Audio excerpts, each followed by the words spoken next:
Hey everyone, my name's Tessa. I'm an educator here at Sexual Health Victoria, and today I have the pleasure of talking to you about barrier methods. Now, we're here to discuss a range of options that can be used as forms of contraception or STI prevention. And the way that they do this is by acting as a barrier and literally preventing the transmission of bodily fluids. Now, we've got a couple of options available. The first and most common ones are that of condoms.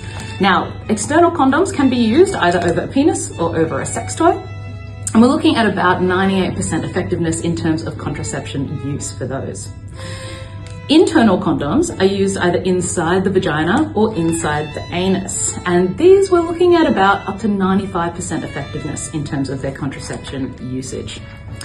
Another form of contraception is the diaphragm, and some people might not have seen these ones before. They're a little harder to find, but they do work as a soft cup that sits inside the vagina and prevents transmission of semen to the cervix.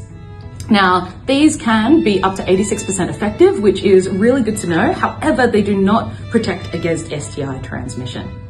Now, if anyone is having the kind of sex that doesn't involve the need for contraception, there's also options available for them. We've got two main forms, and that is the dental dam and the humble glove.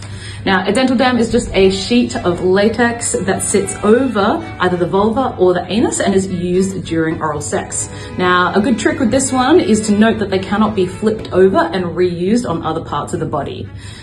The glove is used for any kind of touch or penetration that might be done using the hands, whether this is into or on the vulva or the vagina or into the anus. And this can help to prevent any form of transmission into small cuts that can be around the fingernails or just the transmission of bodily fluids on the hands themselves. Now, with all of these options, except for the diaphragm themselves, they are all single use only. So that means that they cannot be reused between partners or between sexual activities. But the good news is that these are all super easy to find and there's a lot of different options available. So there is something for everyone, no matter what kind of sex they're having.